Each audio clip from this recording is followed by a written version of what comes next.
Bismillah, wa salatu wa salam ala rasulillah wa ala alihi at-tahirin, amma ba'd. Donc, une vidéo, je l'espère, qui va vous intéresser. Écoutez bien, car ça fait peur. Et en même temps, cette vidéo va dénoncer certaines sectes qui extériorisent la religion musulmane et en réalité contiennent en leur propre sein, à l'intérieur même de leur secte, de la mécréance, de l'égarement et même de la sorcellerie. Écoutez bien et concentrez-vous car franchement ça risque de vous choquer. حامد آدم ساحر تايب لمدة تقريبا 17 سنة نعم. في مجال السحر. أبي بس أعرف البداية أستاذ حامد شلون تحولت إلى ساحر أو شلون دخلت هذا العالم البداية. Donc là il interroge quelqu'un qui était un ancien sorcier. Donc c'est un Soudanais et ça fait 17 ans qu'il se repentit. D'accord? Et donc il va raconter comment il est devenu en fait sorcier. بسم الله والصلاة والسلام على رسول الله وبعد السلام عليكم ورحمة الله وبركاته. السلام Alaykoum salam. Et il s'appelle Hamed Adam Moussa. ورحمة الله وبركاته. الحقيقة أنا اتعلمت السحر في عمر صغير. خرجت من بلدي مش لأكون ساحرا، لا، لأقرأ القرآن وأحفظه وأكون ولي من أولياء الله الصالحين. وفي هذا العمر أنا لا أستطيع ولا بعرف ما الفرق بين الساحر والولي الصالح ولا بتاع. نسمع الأهل والناس الكبار من هذا عمر كان كم؟ المخرج 9 سنوات. 9 سنوات. 9 سنوات. Donc il dit qu'il a appris déjà la sorcellerie très jeune, à l'âge de 9 ans, mais il ne connaissait pas la sorcellerie. Pour lui, en fait, apprendre la sorcellerie, c'est apprendre le Coran, les sciences, ainsi de suite. À cet âge-là, il n'arrivait pas donc à faire la différence entre la sorcellerie et l'apprentissage du Coran. ما أميز ما لا أعرف الحق ولا الباطل. المهم أنا أذهب لمكان أحفظ فيه القرآن وأكون ولي من أولياء الله الصالحين. ده الهدف بتاعي. عندما ذهبت لأماكن كثيرة داخل السودان وخارج السودان فالتقيت ببعض ما يسمونه بالشيوخ والطرق الصوفية وانسلخت من طريقة اللي كنت فيها وتتبعت طريقة أخرى. Donc là, il dit qu'il a quitté la voie qu'il suivait, donc de l'apprentissage de la religion.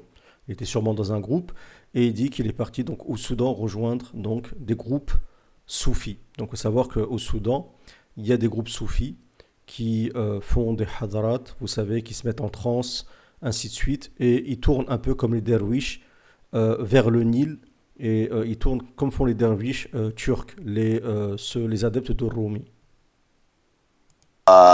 هذه الطريقة علمتني السحر من المشايخ من المشايخ. مشايخ صوفية. صوفية. نعم. شيخ يسمى بالقطب، تسميات في المنهج بتاعهم. وجد، نقيب، نجيب، قطب. Donc il dit que celui qui lui a appris la sorcellerie parmi les cheikhs soufis du Soudan, c'est un qutb. Donc le qutb, c'est le plus haut degré, donc chez ces sectes soufis, d'accord. Il faut savoir que Ibn Arabi, par exemple, qui était un grand dajjal en réalité, et très respecté, ça dépend des soufis, il y en a qui le considèrent comme un grand shir, avait le degré du qutb, et c'était le pôle des pôles, qutb al-aqtab. Et vous avez d'autres degrés, al-najib, al-naqib, ainsi de suite. Ça, c'est des degrés, comme vous avez des degrés, par exemple, à l'armée, et ben dans le soufisme, vous avez des degrés. Et c'est le pôle, donc le qutb, qui lui a appris donc la sorcellerie. هذه أسماء مشايخ. أيوة أسماء مشايخ. دي مراحل تمر بها حتى تصل لمرحلة معينة تكون أنت فيها مسمى بهذه التسميات. يعني أنت وصلت مرة تقدمت يعني مراحل في العلم ده. فكنا مشوقين كيف أن نصل المراحل، لأن مراحل فيها الجلسة أو الحضرة النبوية وحتى فيها الجلسة الإلهية، الحضرة الإلهية تصل. Donc lui, il dit que on était enthousiaste pour gravir les échelons, d'accord. Donc il y a une sorte de cheminement dans ces sectes soufis qui ressemble étrangement, d'accord, à ce qu'on trouve, le cheminement qu'on trouve dans la franc-maçonnerie, d'accord, chez les francs-maçons. Et c'est pour ça qu'il y a une similitude dans l'ésotérisme, c'est ce ciment qui les lie, cet ésotérisme, tout ce qui est aussi lié à Satan, donc la sorcellerie et ainsi de suite. Et donc lui il dit, donc on était enthousiaste. Pourquoi? Parce qu'on voulait atteindre donc ce haut degré. Donc c'est comme à l'armée, les gens qui veulent devenir général, ainsi de suite. Et il dit en plus il y a des degrés. Au début c'est des hadarat. Vous savez les hadarat c'est comme font par exemple certaines sectes de la secte Karkari par exemple. Un petit exemple, il y a beaucoup de sectes soufis qui font ça. Donc ils dansent, ils se mettent en transe. En fait ils soi-disant citant le nom de Dieu, mais en fait ils sont en possession partielle par des djinns, par des démons. Et ils se mettent en transe à chanter en faisant des cris qui du nom de Dieu Al-Hayy, le vivant, c'est devenu Aou, ils aboient comme des chiens. Et ensuite, vous avez le deuxième degré, d'accord, qui sont des assises, An-Nabawiya, où là, vous allez vous adresser au prophète Mohammed, mais aussi aux autres prophètes. C'est ce qu'ils pensent. Ils entendent des voix, d'accord, là on est dans la folie, hein, c'est des djinns qui leur parlent, c'est sûr et certain que ce n'est pas les prophètes. Et donc, ils parlent avec les prophètes. Donc, les prophètes leur parlent, ainsi de suite, leur donnent des conseils, et je ne sais pas quoi, et ainsi de suite. Et moi, j'en ai connu personnellement des soufis comme ça qui revenaient en transe, d'assises comme ça, ils étaient en transpiration le soir, on dirait qu'ils avaient fait du sport, ils avaient fait du fitness, en fin de compte non, ils étaient dans une hadrat. Et vous avez une autre sorte de comment dire, d'assise, où là c'est carrément l'assise divine, où là vous allez voir la lumière de Dieu, et ainsi de suite, voire plus, d'accord, ça c'est des degrés. Mais en fin de compte c'est selon mon opinion, hein, et c'est pas d'aujourd'hui que je pense ça, c'est depuis l'âge de 17-18 ans que j'ai cet avis-là, même voire moins, c'est uniquement les démons qui jouent avec eux. كيف أنت تجلس مع النبي صلى الله عليه وسلم وتتكلم معه والنبي صلى الله عليه وسلم يرفعك لله سبحانه وتعالى وتتكلم مع الله سبحانه كنا مشوقين نصل المرحلة دي. هم يقولوا لكم. Donc il dit voilà qu'il y a un degré où tu vas parler avec le prophète et le prophète va t'emmener vers Dieu, d'accord? Et on retrouve ça aussi dans une secte que j'ai aussi connue, je ne suis pas rentré, mais j'ai connu des gens de cette secte-là, qui était la secte Naqshbandiya, où ils ont ce qu'on appelle Rabbitat al-Sharif, ce lien noble entre un shir qui est censé ramener carrément leur dhikr, cette lumière, vers Dieu. Comme par exemple la secte de l'ancien moufti de Syrie, Shir Kiftaro, par exemple. يقولون الكلام ده وعلمونا علم ما يسمى بالروحانيين يعني القرآن بيديك القرآن وده المدخل ذاته بيديك القرآن وتقرأه بكيفيات معينة مش قرآن صافي عشان تقرأ بسم الله الرحمن الرحيم لا تدخل في القرآن تحشوه ببعض الكلمات مسميات انت ما بتعرف لا أو لا. لو سألت ما هذا بقول لك دي أسماء السريانية. Donc là, c'est intéressant ce qu'il dit. Il dit, en fait, donc il dit comment vous êtes en fait pour gravir les échelons. C'était quoi en fait vous devez faire quoi? Il dit on devait réciter le Coran, mais en fait pas comme tout le monde, pas de la même manière que nous on récite le Coran. Donc il disait en fait on y mettait, on y ajoutait à l'intérieur des versets certains mots, dont des mots assyriens, ashuriyin. Vous vous rappelez, on a parlé des Assyriens à plusieurs reprises, qu'on a parlé sur l'explication sur Al-Isra sur la chaîne, et dernièrement quand on a parlé de Nemrod, et ainsi de suite. Donc là, ça va nous mettre en lien aussi ces mots assyriens avec un autre sujet, qui est le sujet de Harut et Marut, qu'on abordera un jour sur la chaîne, Inch'Allah Ta'ala, qui sont, d'après certains des anges ou des rois, et c'est lié à Babylone, d'accord? C'est la sorcellerie de Babylone qui est l'une des sorcelleries les plus puissantes. أسماء سريانية أي مثال يعني سهسوبي ما هو كلمة سهسوبي ده عفريت من الجن. Par contre là j'ai fait une erreur, en fait Syriania c'est syriaque, hein. c'est pas comment dire, c'est pas assyrien. اللي هو من العفاريت ويوم تدخلوا في القرآن بحق سهسوبي وبحق فلان وعلان وشمحروش والمسائل زي دي. Donc là, il a cité des noms, je ne vais pas répéter, mais c'est des noms de démons, d'accord, très connus dans le monde démoniaque, surtout chez les Arabes, d'accord, il y a des noms comme ça qu'il a cités, et c'est des noms en fait de gradés, à mon avis, parmi les démons. بتكون وصلت مرحلة معينة برقيك الشيخ بتاعك يوم تتوازنوا في الترقية مثلا هو نقيب أنت وصلت نقيب بيرفعك لأعلى منه وهكذا تتدرج حتى تصل مراحل يعني فيه رتب فيها رتب. طيب أي رتبة وصلت لها أنا أستاذ حامد؟ وصلت قطب من الأقطاب الأربعة المسؤولين من القبل الأربعة. لا حول ولا العالم. قوة إلا بالله. أيوه. Donc lui, il dit, donc au début, j'ai atteint le degré de naqib, d'accord, il y a des degrés, hein, c'est comme, je sais pas, adjudant ou sergent, ce que vous voulez. Et ensuite, le présentateur lui demande, mais t'as atteint quel degré, toi? Il dit, j'ai atteint carrément le degré de pôle d'épaule, d'accord? Et il dit, on est 4. Ceux qui, ça fait rire, mais il dit ceux qui gèrent les 4 directions. On est dans le panthéon à l'époque grecque. عالم من أعلى الأقطاب الأربعة المسؤولين من القبل الأربعة. من مسؤول من؟ مسؤول من القبل الأربعة. الجهات الأقطاب الأربعة. دي هم أربعة. الجهات. كل جهة. أي كل جهة الشرك مسؤول منها حد. طيب. والغريب مسؤول منها الحد والكذا. أنت أصبحت على الأربعة كلهم؟ الأقطاب الأربعة المسؤولين من القبل الأربعة. طيب لما اكتشفت إن هذا الطريق هو الطريق الغير صحيح، ما حاولت ترجع؟ رجعت 180 درجة. أنا لما هدفي وما كنت أعرف أنه العالم اللي أنا بيشتغل معي جن، لأنه قالوا دي الروحانيين، والروحانيين صنف من الجن. لكنك واصلت الطريق. أي وصلت الطريق. فقالوا Donc lui, il dit, est-ce que, comment tu as fait pour donc quitter cet égarement, ainsi de suite. Lui, il dit, au début, il dit, je savais pas que c'était, je travaillais avec des djinns, ils appelaient Rouhaniyin, hein, c'est une sorte d'âme comme ça, de Ruh, ils appellent ça comme ça. C'est pour ça que ceux qui utilisent les djinns, souvent, au lieu de s'appeler Raqi, c'est pas une règle absolue, mais ils s'appellent Rouhaniyin, ou Rouhani par exemple. العالم اللي أنا أتعامل معه، وأنا دخلت خلوة.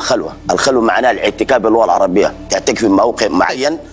Donc ils font l'isolement dans un endroit particulier, comme font par exemple les Karkaris. Regardez leurs vidéos, c'est exactement le même délire.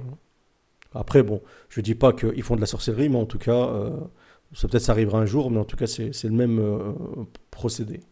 ذكر معين وتصل مرحلة من المدة. يعني مثلا أنا اعتكفت، أول اعتكاف لي كان 41 يوم في خلوة وحدي، آكل تمرة كوباية بتاعت شاي فقط في اليوم 3 مرات، ما فيش أكل ما في شراب، وأذكار معينة. Donc il dit qu'il faut réciter certains athkar, certains rappels, et il faut jeûner. C'est connu que ceux, par exemple, qui sont un peu dans ce délire-là, ils disent pour atteindre certains mondes, se mettre en contact avec certains mondes, il faut jeûner. Donc ils se mettent en jeûne pendant longtemps, pendant 41 jours. Ils disent je mangeais que des dattes et très peu quoi, avec de l'eau, ainsi de suite. تدق لها في القرآن، تختار بدك القرآن من البقرة للناس، أنا قرينا القرآن وبدك من البقرة، اختار من الأذكار دي آية أو سورة. اخترت مثال، يعني اخترت بسم الله. نعم، بسم الله تدخل فيها في خلوة 41 يوم. 41 أنت برات في حتة معينة بعيدة من الناس، وعريان بدون ملابس. عريان بدون ملابس. أيوه، وإياك أن تخرج من هذا المكان. هذه بداية المشوار. Donc il dit, on demande de choisir un verset.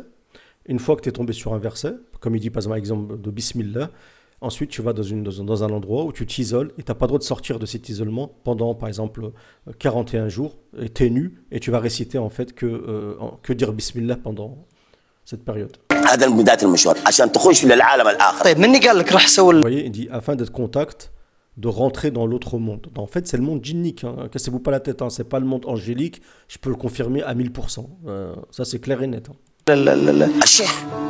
الشيخ اللي قال لك روح وقعد عريان. ايوه دخلك خلوه انت عريان، ياخذ الملابس عشان ما تطلع، لانك انت عريان ما تستطيع تطلع. طيب كان في تواصل مع. Donc il dit il prenait ses habits, il le laissait nu exprès pour pas qu'il sorte en fait de cet isolement. أحد أثناء الجلوس 41 لا ما فيش اتصال مع أي حد، براك وحدة. طيب. ما تطلع من هذا المكان. طيب كان أحد يجيك جن؟ لا بيجيك الجن. طيب في اليوم الأخير من المدة هذه بيجيك نعم. روحاني، والروحاني ده قالوا لنا الروحاني نوع من الملائكة الصغار مش الكبار مثلا. Donc il dit que vers la fin des 41 jours, il dit que est venu vers nous donc un être, il dit qui est le Rouhani. Donc il explique c'est quoi le Rouhani. Ces Cheikh Soufi leur expliquent qu'en fait Rouhani c'est pas un djinn, d'accord? Donc ça ressemble aux gens qui disent non, que Satan en fait il est pas d'origine djinnique, mais c'est une sorte de djinn mais fait de lumière, vous savez, une sorte comme ça d'hybride, comme ça de mélange. Et leur disent pareil, leur disent en fait non, les Rouhani ce sont des anges, mais c'est un petit degré d'ange, tu vois, donc c'est entre les anges et les djinns, où ça ressemble un peu aussi au concept des anges déchus. في ملائكة كبار. هؤلاء يخلقهم الله لخدمة أولياء الله الصالحين ألا خوف عليهم ولا هم يحزنون. Donc il dit que ceux-là, ces rouhani, sont au service, d'accord, donc des gens pieux. D'accord. Alors qu'Allah subhanahu wa ta'ala, dans le Coran, dit bien que Allah subhanahu wa ta'ala, dans certaines circonstances, descend des anges. Il n'a pas parlé de rouhani ou je sais pas quoi. كون يخدمون الملائكة عظيم، يعني شغل عظيمة على حسب جهلنا. ولكن يعني هم فهموكم من الشياطين والجن والملائكة. قال لنا روحاني، ما بقول لك شيطان ولا بقول لك جن، بقول لك ده روحاني. والروحاني معناه من الروح، والروح معناه يعني مفهوم يعني شيء عظيم، يعني شيء عظيم، ملك من الملائكة. أيوة. لكن ما الملائكة الدرجة الأولى مثل الدرجة الثانية. نعم. فهموك روحاني. نعم.